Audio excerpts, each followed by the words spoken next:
जय हिंद दोस्तों। तो कैसे आप लोग? उम्मीद करती आप लोग अच्छे होंगे, मस्त होंगे और जबरदस्त होंगे। तो चलिए आप सबका स्वागत है आपके अपने प्यारे से चैनल नेक्स्ट लेवल एकेडमी में। आज का सेशन बहुत ज्यादा शानदार होने वाला है, क्योंकि आज जो है जो मैंने स्टार्ट किया था मिक्सर एनालिसिस, उसका फोर्थ पार्ट आपको डिस्कस करने जा रहे हैं। और ये जो सेशन चल रहा है बहुत ज्यादा इंपॉर्टेंट है। जो लोग तैयारी कर रहे हैं रेलवे का, एसएससी या फिर बैंकिंग का तैयारी कर रहे हैं, तो चलिए जो लोग पार्ट 1 पार्ट 2 नहीं देखे होंगे उसको देख लीजिएगा। इसके बाद आपको ये क्वेश्चन समझ में आएगा। और मैं स्टार्टिंग से ही बता रहा हूँ कि सारे के सारे टाइप मिक्सर एनालिसिस का 1 बाय 1 क्लियर कर रहे हैं, और इतने अच्छे ढंग से और ट्रिकली आपको समझा रहे हैं कि सारे के सारे क्वेश्चंस आपसे बनेंगे। ठीक है, प्रीवियस ईयर का क्वेश्चंस आप लोग देखिएगा, किसी भी चीज की तैयारी कर रहे होंगे।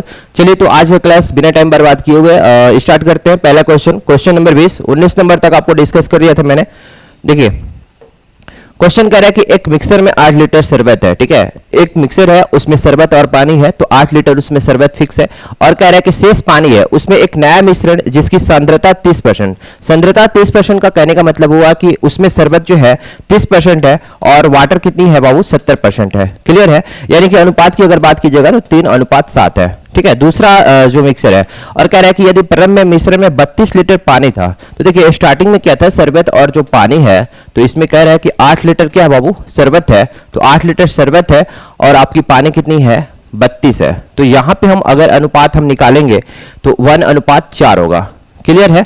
और जो हम मिला रहे हैं, ठीक है, 30% सांद्रता बनाने के लिए, तो कह रहा है कि 32 लीटर पानी था, तो कह रहा है कितना लीटर मिश्रण निकाल करके उसमें शरबत मिलाया जाए।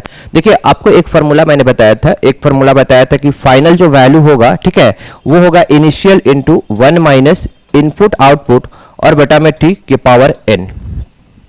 फाइनल उसके लिए लगाएंगे जैसे कि मिक्सर है, जैसे कि शरबत और पानी है, तो मिक्सर में से हम कुछ निकाल करके और उसकी जगह पे क्या डालते हैं? निकाल करके शरबत मिलाया जा रहा है। तो शरबत मिलाया जा रहा है तो क्वांटिटी किसकी घटेगी? पानी के लिए। तो ये जो फॉर्मूला लगाएंगे हम वाटर के लिए लगाएंगे। क्लियर है? ये बात तो हम पिछले क्लास में आपको डिस्कस किए थे, आप ऐसे भी बना सकते हैं। चलिए तो हम क्या करेंगे कि फाइनल में पानी आपकी कितनी है? फाइनल में आप देखिएगा अनुपात कितना है? शरबत का और पानी का अनुपात है 3:7 है। 3:7 कहने का मतलब यह है कि अगर शरबत 3 के रेशियो में है तो वाटर कितना है? 7 के रेशियो में है।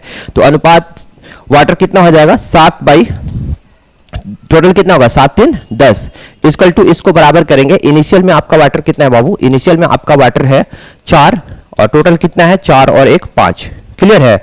इंटू 1 माइनस इनपुट आउटपुट, मतलब आप कितना निकाल रहे हो और जितना निकालोगे उतना ही डालना है। तो आप उसमें पूछ रहा है कि कितना लीटर मिश्रण निकाल करके उसमें शरबत मिलाया गया, तो मान लेते हैं कि x लीटर मिलाया गया। और टोटल कितना है मिक्सर का? 8 और 32 कितना हो जाएगा बाबू? 40 हो जाएगा। ठीक है, तो यहाँ पे 40 कर देंगे। और ये प्रोसेस एक बार हुआ है तो n का वैल्यू क्या रखेंगे? n का वैल्यू यहाँ पे 1 रखेंगे। तो चलिए यहाँ पे काटिएगा तो 2 5 दूनी 10 हो जाएगा। तो कितना हो जाएगा? इसको 4 को इधर लाते हैं तो 7/8 इक्वल टू क्या हो जाएगा? 1 माइनस x/40, और x/40 को इधर लाते हैं लेफ्ट हैंड साइड में, तो x/40 इक्वल टू क्या हो जाएगा? 1 माइनस 7/8, और 1 माइनस 7/8 का वैल्यू कितना हो जाएगा? 1/8 हो जाएगा। क्लियर है? तो x का वैल्यू कितना हो जाएगा? 40/8 यानी कि 5। डेट मीन्स इसका आंसर कौन सा होगा? ऑप्शन नंबर बी, यानी कि 5 लीटर मिश्रण से निकाल करके उसके जगह पे 5 लीटर क्या डाला गया था? शरबत डाला गया था। एक बार हम फिर से एक बार आपको हम समझा रहे हैं। ये जो फॉर्मूला आपको बताया था बहुत ज्यादा इंपॉर्टेंट फॉर्मूला है कि फाइनल जो वैल्यू होगा वो बराबर होगा initial value into 1 minus input output. Input output का मतलब कि जितना निकालिएगा उतना ही कोई क्वांटिटी डालना है। जैसे इस क्वांटिटी में मिक्सर निकाल रहे हैं उतना ही हम शरबत डाल रहे हैं। तो x मैंने मान लिया चूंकि उसी का वैल्यू निकालना था। और टोटल मिक्सर कितना था? तो 8 और ये 32 लीटर पानी था, यानी कि 40 था। तो यहाँ पे 40 फुट करेंगे और n का वैल्यू मतलब प्रोसेस कितना बार हुआ, तो n का वैल्यू 1 रखेंगे। ठीक है, तो आपका x का वैल्यू कितना आ गया बाबू? x का वैल्यू आ गया 5, यानी कि 5 लीटर इसका आंसर होगा। चलिएगा इसको नोट कीजिएगा, फिर आते हैं नेक्स्ट क्वेश्चन पे। देखिए क्वेश्चन नंबर 21 क्या कह रहा है? क्वेश्चन नंबर 21 है कि 45 लीटर दूध है, 5 लीटर दूध निकाल करके उतना ही पानी मिला दिया गया और यह प्रक्रिया एक बार और दोहराई जाती है, तो बने मिश्रण में दूध और पानी का अनुपात क्या हो जा रहा है? 16:9 हो जा रहा है। तो बताइए कि बर्तन में एक प्रक्रिया में कितना दूध निकाल करके पानी मिलाया जा रहा है। ठीक है, तो यही चीज है क्वेश्चंस। देखिए इस तरह से भी हम बना सकते हैं। एक और मेथड आपको हम डिस्कस करें जो कि बहुत इजी है, और वो मेथड तो आपको हम डिस्कस करिए दिए हैं। देखिए तो कह रहा है कि अगर 45 लीटर था, ठीक है, दूध था, प्योर दूध था, इसमें पानी नहीं है, और इसमें से कह रहा है कि कितना बार दोहराई जा रही है, यह प्रक्रिया 2 बार टोटल किया जा रहा है, ठीक है, एक बार यहाँ पे और एक बार कह रहा है कि दोबारा दोहराई जाती है। तो मिश्रण में दूध और पानी का अनुपात कितना हो जा रहा है, 16:9 हो रहा है, यानी मिल्क और वाटर का जो रेशियो हो रहा है वो 16:9 हो जा रहा है 2 बार करने के बाद। तो यहाँ पे हम देख रहे हैं कि फाइनल बार मतलब 2 बार ये प्रक्रिया करने के बाद, कहने का मतलब कि 45 लीटर दूध था, उसमें से कुछ क्वांटिटी दूध निकाली जा रही है और उसके जगह पे पानी डाल दिया जा रहा है। फिर से एक प्रक्रिया, एक बार फिर से दूध नहीं, मिक्सर निकाला जाता है और फिर से पानी मिलाया जा रहा है उतना ही लीटर। तो कह रहा है कि उसके बाद फाइनल में जो है 16:9 हो जा रही है, यानी मिल्क 16 और वाटर जो है 9। तो हम यहाँ पे कह रहे हैं कि इनिशियल मिल्क और यहाँ पे हम फाइनल मिल्क की अगर बात करें तो फाइनल मिल्क कितना है, 16 है, और इनिशियल में क्या है कि जो है कितना होगा, 16 और 9 दोनों को ऐड कर देंगे स्टार्टिंग में। देखिए कहने का मतलब यह है कि अगर लास्ट में 2 बार प्रक्रिया करने के बाद मिल्क कितना के अनुपात में है, 16 के अनुपात में है, और वाटर कितना है, 9 के अनुपात में है, तो फाइनल में मिल्क आपका है 16 और इनिशियल में 16 और 9 दोनों को जोड़ देंगे, यानी कि 25 लीटर क्वांटिटी होगा, ठीक है। और ये प्रक्रिया अगर 2 बार किया जा रहा है तो इसका हम रूट निकालेंगे, अगर 3 बार किया जाता तो क्यूबिक रूट निकालते हैं यहाँ पे, ठीक है। तो यहाँ पे हो जाएगा 5:4, यानी स्टार्टिंग में मिल्क आपका 5 के रेशियो में था और फाइनल में मिल्क का रेशियो कितना है, 4 के रेशियो में है। अब आते हैं क्वेश्चन पे। क्वेश्चन में कह रहा है कि 45 लीटर स्टार्टिंग में दूध था, यानी कि 5 का वैल्यू कितना हो जाएगा बाबू, यहाँ पे 5 का वैल्यू आपकी हो जाएगी 45, तो 5 की वैल्यू आपकी हो जाएगी 45, तो 1 की वैल्यू कितने हो जाएगी, 9 हो जाएगी, 45/5 यानी 9।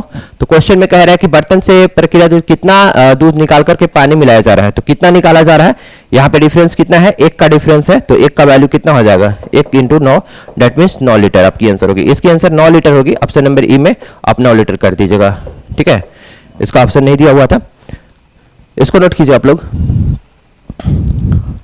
देखिए इसके बाद आते हैं नेक्स्ट क्वेश्चन पे। आपका अगला क्वेश्चन, क्वेश्चन नंबर 22 कह रहा है कि एक बर्तन में 81 लीटर शुद्ध दूध है, 1/3 दूध को पानी में प्रतिस्थापित किया जाता है और दोबारा है 1/3 मिश्रण निकाला जाता है, तो उतना ही पानी मिलाया जाता है, तो नए मिश्रण में दूध और पानी का अनुपात क्या होगा, ठीक है। देखिए 1/3 निकाला जा रहा है, 1/3 कहने का मतलब है कि अगर 3 लीटर था क्वांटिटी तो उसमें से 1 लीटर को रिप्लेस किया जा रहा है, क्लियर। और किससे रिप्लेस किया जा रहा है, देखिए 81 लीटर आपका शुद्ध दूध था और 81 लीटर शुद्ध दूध था, तो 81 का 1/3, ठीक है। उतना डिटेल जाने की जरूरत नहीं है, कहने का मतलब कि अगर 3 लीटर दूध था तो उसमें से 1 लीटर निकाल करके उसके जगह पे क्या किया जाता है, पानी में प्रतिस्थापित किया जाता है, मतलब 1 लीटर दूध निकाल करके उसके जगह पे 1 लीटर पानी डाला जाता है और ये प्रक्रिया ना दोबारा 1/3 निकाल कर, यानी 2 बार प्रक्रिया किया जाता है।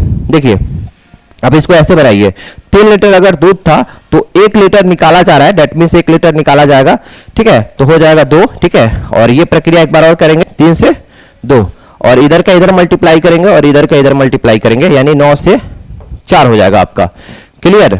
तो कह रहा है कि नए मिश्रण में दूध और पानी का अनुपात क्या होगा। तो ये आपका जो था स्टार्टिंग में आपका मिल्क है, ठीक है, और ये आपका फाइनल में मिल्क है, क्लियर है। स्टार्टिंग ये मिल्क है, इनिशियल लिख देते हैं।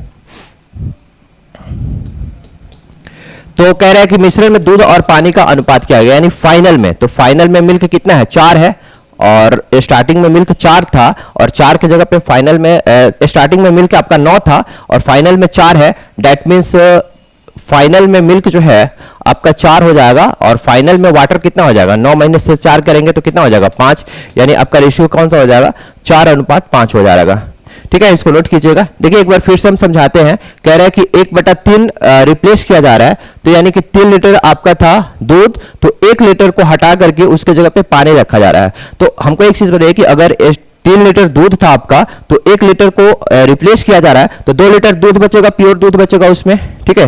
पानी की बताता है, ये 2 बार प्रक्रिया कर रहा है इसलिए हम 2 बार लिखे, तो इधर का इधर मल्टीप्लाई किए तो 3 × 3 9 हो गया, यानी कहने का मतलब स्टार्टिंग में 9 लीटर दूध था और फाइनल में दूध कितना है, 4 लीटर है।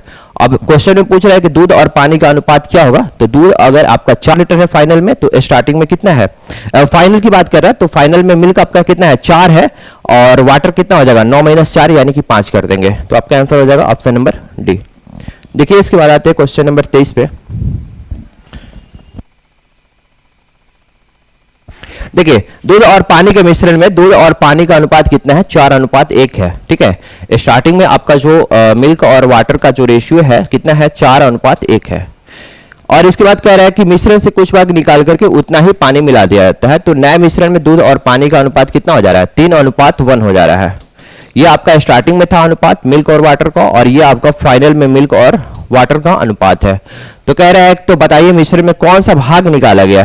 तो आपको जो फॉर्मूला बताया है ये किसके लिए फॉर्मूला लगाएंगे, देखिए मिश्रण से कुछ भाग निकालकर उतना ही पानी मिला दिया जाता है। तो पानी मिलाया जा रहा है तो फाइनल का पानी का जो क्वांटिटी क्या होगा वो इंक्रीज करेगा और डिक्रीज करेगा किसका, आपका दूध का। तो दूध के लिए फॉर्मूला लगाएंगे कि फाइनल मिल्क जो होगा वो बराबर होगा इनिशियल मिल्क इंटू 1 माइनस, ठीक है, इनपुट आउटपुट बटा में टी। और ये प्रक्रिया कितनी बार हो रही है, एक बार हो रही है ना। चलिए ठीक है, तो फाइनल में आपका मिल्क कितना है बाबू, फाइनल में आपका मिल्क है 3 और टोटल क्वांटिटी कितनी है, 3 और 1 4। तो 3/4 इजकल टू इनिशियल में कितनी मिल्क है, 4 है, और फाइनल कितना है 4 और 1 5। ठीक है, और 1 माइनस एक्स कर देंगे, क्योंकि देखिए क्वेश्चन में एक्स इसलिए किए कि मतलब इनपुट या आउटपुट और बटा में टी को ही हम एक्स मान लिए। ठीक है, क्योंकि यहाँ क्वेश्चन में कह रहा है कि कितना भाग निकाला गया था। तो अगर आपकी टोटल क्वांटिटी टी थी स्टार्टिंग में, और मान लीजिए कि अगर आई निकाला गया तो भाग तो यही हुआ ना। जैसे मान के चलिए कि अगर 40 लीटर दूध था और उसमें से 5 लीटर को रिप्लेसमेंट किया जा रहा है, निकाल करके उसके जगह पर आप पानी मिला रहे हो, तो यही ना भाग हुआ, 1/8 ही ना होगा। तो हम इसीलिए इसी को हम पूरा x मान लिए, क्योंकि इसी का वैल्यू पूछ रहा है।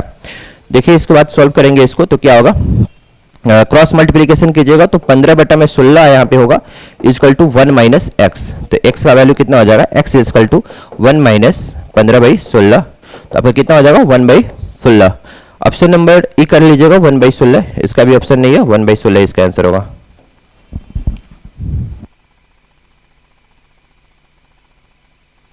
देखिएगा लास्ट क्वेश्चन पे आते हैं, क्वेश्चन नंबर 24 पे कह रहा है कि एक व्यक्ति जो है 5 घोड़ा और 10 गाय जो है 10,000 रुपए में खरीदता है, और वह प्रत्येक घोड़े को 15% के लाभ पर और प्रत्येक गाय को 10% की घाटा पर यानी कि लॉस पर बेचता है। तो पूरे व्यवसाय में उसे कितना लाभ होता है, 375 रुपया का लाभ होता है। तो प्रत्येक घोड़ा और प्रत्येक गाय का क्रयमूल्य बताना है आपको। ठीक है, देखिए इसको बहुत सारे मेथड से बना सकते हैं, लेकिन हम यहाँ पे मिक्सर एलिगेशन से आपको बताते हैं। तो सबसे पहले मैंने आपको बताया था कि यहाँ पे क्या करते हैं कि पहले वाले घोड़े पर कितना 15% का क्या होता है प्रॉफिट हो रहा है, तो यहाँ पे 15% आप कर दीजिए। ठीक है, और इसके बाद दूसरे प्रत्येक गाय पर 10% का घाटा होता है, तो यानी -10% यहाँ पे कर देते हैं। और मैंने आपको बताया था कि जब भी मिक्सर एलिगेशन का क्वेश्चंस बनाइएगा तो यहाँ पे अगर हम परसेंटेज में लिखते हैं तो यहाँ पे भी परसेंटेज और यहाँ पे भी परसेंटेज, यानी तीनों का जो यूनिट होगा वो सेम यूनिट लेंगे। क्लियर है, तो यहाँ पे मैंने परसेंटेज लिखा है 15% और यहाँ पे -10%, तो यहाँ पे भी परसेंटेज ही लिखेंगे। लेकिन क्वेश्चन में कह रहे हैं कि पूरे व्यवसाय में उसको 375 रुपया का लाभ होता है और उसका सीपी कितना था 10,000। तो यहाँ पे हम प्रॉफिट निकाल लेते हैं पहले, तो परसेंटेज प्रॉफिट निकालेंगे और परसेंटेज प्रॉफिट को यहाँ पे लिखेंगे। तो परसेंटेज प्रॉफिट आप कैसे निकालते हैं, प्रॉफिट और प्रॉफिट आपकी कितनी है 375 है, और बटा में क्रयमूल्य कीजिएगा तो 10,000, और परसेंटेज निकालने के लिए 100 से मल्टीप्लाई करेंगे तो 2 जीरो से 2 जीरो कट जाएगा, तो आपका हो जाएगा 3.75%। क्लियर है, यानी कि ओवरऑल जो प्रॉफिट हो रहा है 3.75 हो रहा है, 3.75 हो रहा है। इसको हम 100 से मल्टीप्लाई करते हैं क्योंकि हम नहीं चाहते हैं कि यहाँ पे पॉइंट्स पे आए। ठीक है, तो यहाँ पे हम 100 से मल्टीप्लाई करेंगे तो 375 हो जाएगा परसेंट। तो जब यहाँ पे हमने 100 से मल्टीप्लाई कर दिया तो यहाँ पे भी 100 से मल्टीप्लाई कर देते हैं 1500, और यहाँ पे भी 100 से हम मल्टीप्लाई करेंगे तो 1000 हो जाएगा। क्लियर है, अब देखिए अब यहाँ पे दोनों का डिफरेंस निकालेंगे और यहाँ पे ये दोनों का डिफरेंस यहाँ पे लिखेंगे तो कितना हो जाएगा, 1500 में से आप 375 घटाइएगा तो 1125 हो जाएगा, और यहां पे ये माइनस है तो दोनों को जोड़ देंगे, डिफरेंस निकालेंगे तो कितना हो जाएगा 1375। ठीक है, अब यहाँ पे अनुपात निकालिएगा तो देखिए ये कटेगा आपको 11 मर्थ में और ये कटेगा 9 मर्थ में, यानी अनुपात आ गया 11:9। यानी कि ये था आपका पहले घोड़ा था, ठीक है, और यहां पे आपका गाय है, यानी कि टोटल जो है ना अगर घोड़ा का क्रयमूल्य अगर 11 की यूनिट में है तो गाय का क्रयमूल्य कितना है 9 की यूनिट में, तो 11 और 9 आपका कितना हो जाएगा 20 हो जाएगा।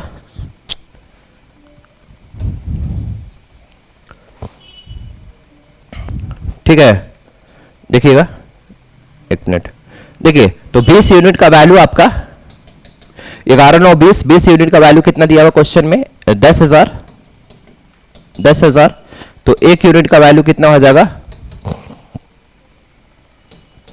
500, 1 यूनिट का वैल्यू 500 हो गया। तो आपका घोड़ा कितना था 11 यूनिट, तो 11 का वैल्यू कितना हो जाएगा 11 25 5500, यानी तो टोटल घोड़े का क्रय कितना हो गया 5500। और अगर गाय की क्रय अगर देखें तो 9 यूनिट था, तो 9 यूनिट का वैल्यू कितना हो जाएगा 9 25 45 4500। तो अगर घोड़ा का क्रय पूछता कि टोटल घोड़े का क्रय कितना होगा तो 5500 आपका आंसर हो जाएगा, और टोटल गाय का क्रय कितना हो गया 4500। लेकिन क्वेश्चन में क्या पूछ रहा है, क्वेश्चन में पूछा प्रत्येक घोड़े और प्रत्येक गाय का सीपी बताना है। तो टोटल घोड़े का क्रय आपका कितना है बाबू 5500, और टोटल गाय का क्रय कितना है 4500, और यहाँ पे घोड़ा कितना है 5 घोड़ा है। अगर एक टोटल घोड़े का क्रय मूल्य अगर 5500 है तो प्रत्येक घोड़े का क्रय मूल्य कितना होगा 5 से आप डिवाइड कर दीजिए, और टोटल गाय कितना है 10, तो 10 से आप डिवाइड कीजिएगा तो एक गाय का मिल जाएगा यहाँ पे, और ये एक घोड़े का मिल जाएगा। तो आपका हो जाएगा 1100 ना, 1100 और इसको 450। क्लियर है, यानी ऑप्शन नंबर बी इसका राइट आंसर होगा। बहुत इजी क्वेश्चंस था, ठीक है, इसको समझिएगा। नहीं समझ में आएगा तो आप लोग कमेंट्स कीजिएगा, फिर से हम आपको रिपीट करेंगे। तो चलिए आप लोग से मिलते हैं नेक्स्ट क्लास में। आज के लिए इतना ही, ऑल द बेस्ट।